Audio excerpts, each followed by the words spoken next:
नमस्कार, आप सभी का स्वागत। देखिए, आज हम बात करने वाले हैं मेरी अपनी और तमाम महिलाओं की। हम महिलाएं अक्सर अपने घर परिवार की, रिश्तेदारों की, सास ससुर की, पति की, बच्चों की इतनी देखभाल करती हैं, पूरा ध्यान हमारा उन पर होता है। खाना बनाना, घर के काम करना, अपने ऑफिस का काम करना, इन सब बातों पर हम पूरा ध्यान देते हैं। लेकिन जब हमारी अपनी सेहत की बात आती है तो हम बड़ी लापरवाह हो जाती हैं। ठीक कह रही हूं ना मैं? जी हाँ, अधिकांश महिलाएं यही करती हैं कि दर्द हो रहा है, ठीक है, देख लेंगे बाद में, अरे अभी फुर्सत नहीं है तो बाद में दिखा दूंगी डॉक्टर को। और ऐसा करके न जाने कितने दिनों तक, कई बार महीनों तक ये सारी तमाम तकलीफें वो झेलती रहती हैं। परिणाम, जब बहुत गंभीर अवस्था हो जाती है तभी हम डॉक्टर के पास जाती हैं। तो आज आप बिल्कुल समझ गए होंगे कि आज की जो बातचीत है वो पूरी तरह से महिलाओं के स्वास्थ्य से, उनके आरोग्य से जुड़ी हुई है। और इस विशेष श्रृंखला में इस विषय पर बातचीत करने के लिए हमारे साथ हैं लेप्रोस्कोपी सर्जन, एक विशेषज्ञ डॉक्टर विनम्र जैन, जो हैं शहडोल मध्य प्रदेश अमृता हॉस्पिटल के संचालक। तो दोस्तों, मैं बात कर रही हूँ शहडोल की, तो आपको थोड़ी सी जानकारी दे देती हूँ शहडोल शहर की। शहडोल को पुराने जमाने में विराट नगरी के नाम से जाना जाता था और ऐसा कहा जाता है कि जब पांडव अपने अज्ञातवास के दौरान शहडोल में यानी विराट नगरी में रहे थे, तब उन्होंने कहा कि हम मुफ्त में यहाँ नहीं रहेंगे, हम कुछ काम भी करना चाहते हैं। और तब भीम ने वहां पर 700-800 तालाब खोद दिए थे और कहा जाता है कि आज भी उनमें से कुछ तालाब वहां मौजूद हैं। तो ऐसा है शहडोल, जहां खनिज पाया जाता है और इतना खूबसूरत, इतना प्राकृतिक वातावरण सुंदर है, ताजी हवा आपको वहां मिलती है, ऑक्सीजन की कोई कमी नहीं है, हरे भरे जंगल है और हर तरफ हरियाली की चादर है।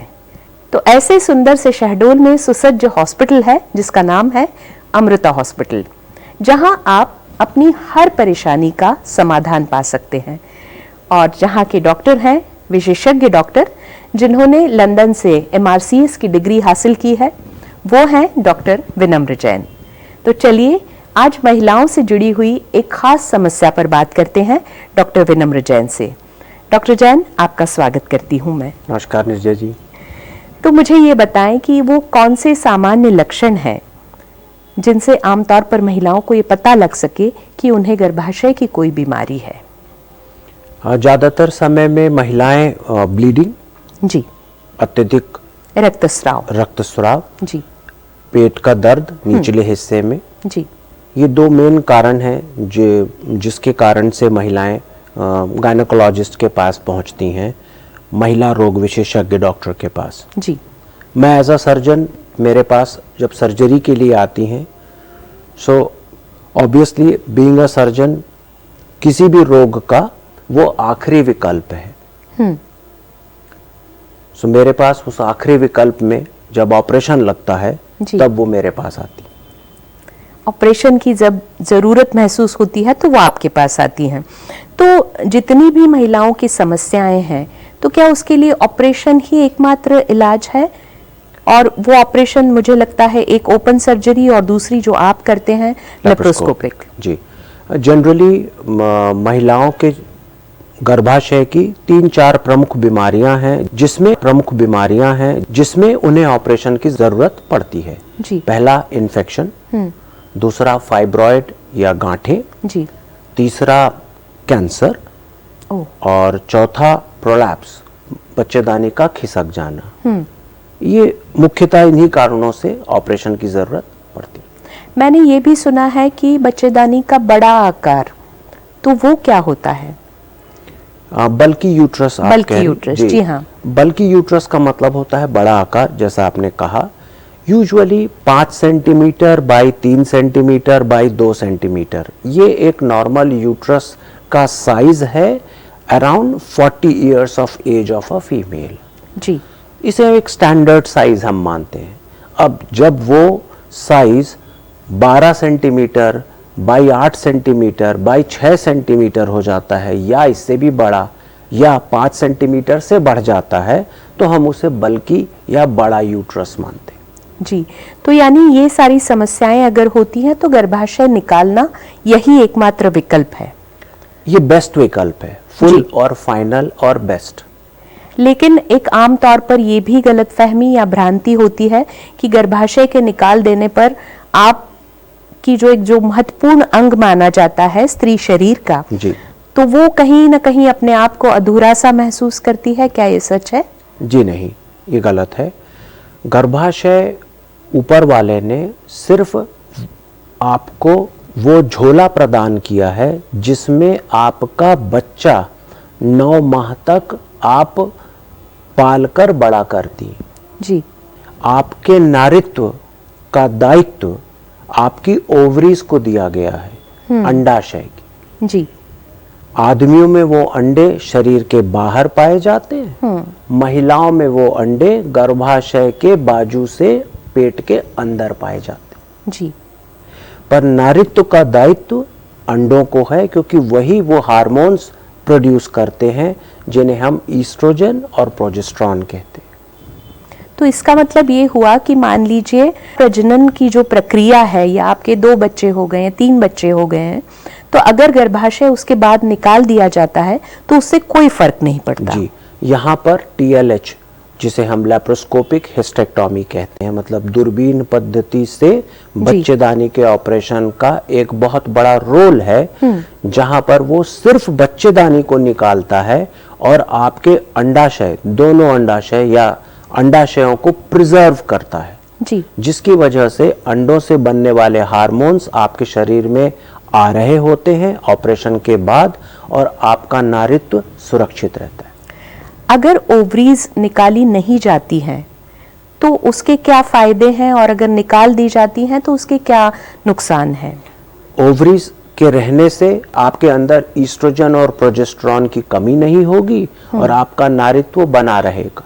जी, उसके निकाल देने से इन दोनों हार्मोन्स में कमी आ जाती है, जिसकी वजह से बड़ी सारी समस्याएं महिलाओं को होती हैं, जैसे कि स्किन चेंजेस, ड्राइनेस होना, हड्डियों का कमजोर होना, मांसपेशियों का कमजोर होना, हार्ट की समस्याएं होना इत्यादि। जी, तो ये बहुत अच्छी बात आपने बताई, क्योंकि कई बार गलतफहमी होती है कि गर्भाशय निकाल दिया तो हम स्त्री नहीं रहे, या घर में कई बार कहा जाता है कि तुम अधूरी हो गई हो इस तरह के ऑपरेशन के बाद।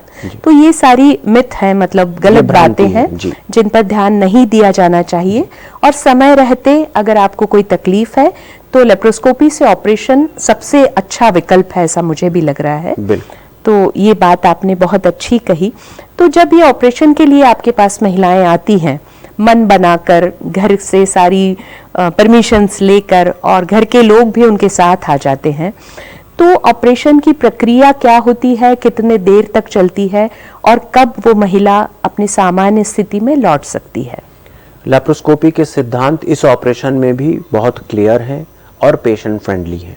जी, जो फिट महिलाएं होती हैं उन्हें उसी दिन बुलाया जाता है जिस दिन उनका ऑपरेशन होता है, उसी दिन ऑपरेशन हो जाता है और अगले दिन उनका डिस्चार्ज हो जाता है। जी, इस ऑपरेशन की विशेषता है कि इसमें दर्द ना के बराबर होता है या नहीं होता, इन्फेक्शन नहीं होता, जी, ब्लीडिंग, रक्तस्राव, क्योंकि लेजर से काम होता है इसलिए, अतएव रिकवरी बहुत फास्ट होती है और डिस्चार्ज हम अगले दिन घर जाने योग्य हो जाते हैं।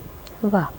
दूसरी एक बात स्त्री होने के नाते कि क्या इसके निशान शरीर पर कहीं रह जाते हैं ऑपरेशन के, जो मेरी सुंदरता को कहीं ना कहीं खराब कर दें? तो जी, निशान नहीं पड़ेंगे ऐसी तो कोई टेक्निक नहीं बनी है। जी, पर हम यूं समझें 4 छोटे छेद जो कि 3 से 5 mm साइज के हैं, मतलब इतने से। जी, अब ये कितना बड़ा निशान आप पर देंगे, मेरे को ऐसा लगता है कि इससे ज्यादा बड़े निशान आपके हाथों में सब्जी काटने से आ जाते हैं। बिल्कुल सच है। और जब घर चली जाती हैं महिलाएं इस तरह के ऑपरेशन के बाद, तो उनको क्या सावधानियां लेनी चाहिए, और कितने दिनों के बाद वो अपना जो सामान्य कामकाज है, यानी खाना बनाना और बच्चों की देखभाल जो सबसे महत्वपूर्ण है एक महिला के लिए, तो वो कब कर सकती हैं? यूजुअली 7 से 10 दिन में सभी महिलाएं अपने घर के कामकाज के रूटीन में लौट आती हैं। और इसके बाद क्या किसी तरह की कोई दवाइयाँ लेनी पड़ती हैं? अगर ओवरीज प्रिजर्व की जाती है तो दवाइयाँ लेने की ज़रूरत नहीं पड़ती। तो जो हार्मोन्स की बात होती है कि एक्स्ट्रा हार्मोन्स दिए जाते हैं, इंजेक्शंस दिए जाते हैं, उसकी कोई ज़रूरत नहीं? जी नहीं। बहुत अच्छी बात आपने इन सभी के बारे में हम तक पहुंचाई है। और ऐसा कोई ऑपरेशन जो आपके दिमाग में हमेशा के लिए रह गया हो? एक इसमें भ्रांति में क्लियर करना चाहता हूँ कि महिलाएं या जो महिलाओं के साथ जो परिजन आते हैं उन्हें ये बात हमेशा सता रही होती है कि इतनी बड़ी बच्चेदानी 3 mm के छेद से निकलेगी कैसे। बिल्कुल, क्योंकि जो मैं आपको किस्सा बताने वाला हूं वो उसी से जुड़ा हुआ है जी। तो मैं ये बताना चाहूंगा कि इसको निकाला जाता है हमारे बर्थ पैसेज से, जहां से आपने अपने बच्चे को जन्म दिया है। एक बच्चे का वजन करीब करीब 2.5 किलो होता है। बिल्कुल। तो महिला का बर्थ पैसेज इस प्रकार का ऊपर वाले ने बनाया है जहां से 2.5 किलो का बच्चा निकल सकता है। सो 100, 200, 500 ग्राम की बच्चेदानी भी आराम से वहां से निकाली जा सकती है। ये गलत भ्रांति है कि दूरबीन के ऑपरेशनों में वो वहां आधा छूट जाता है। बिल्कुल। अब रह गई बात किस्से की, तो किस्सा यही बताना चाहूंगा कि मेरे पास एक बड़ी फेमस महिला है, हाई सोसाइटी फेमस महिला।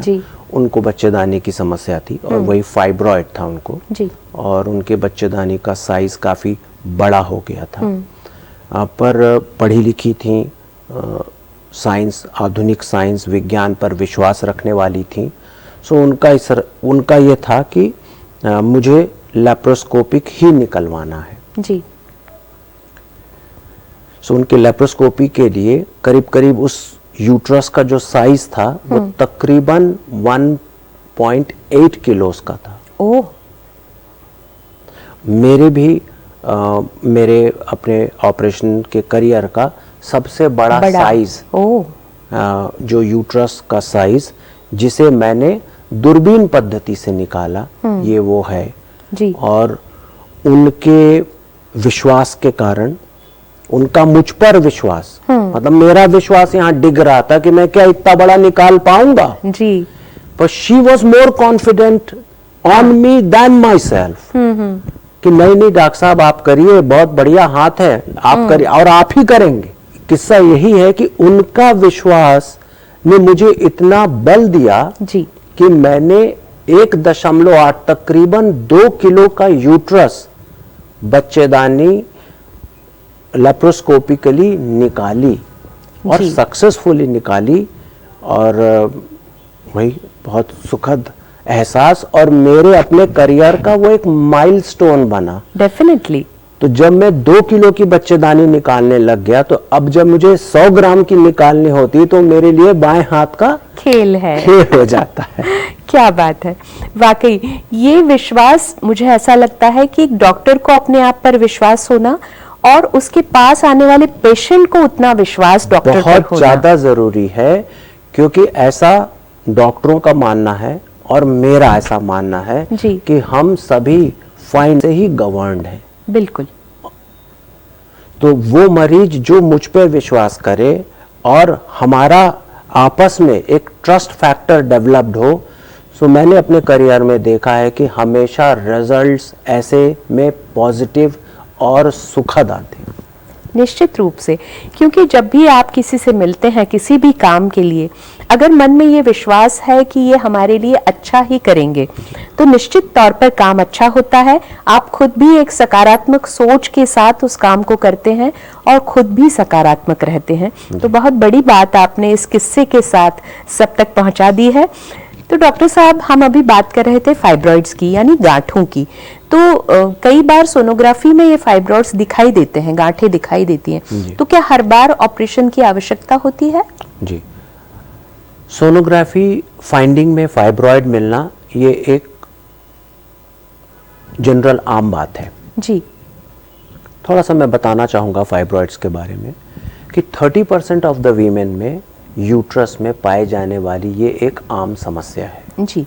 फाइब्रॉइड वो गांठें हैं जो साधारण होती हैं।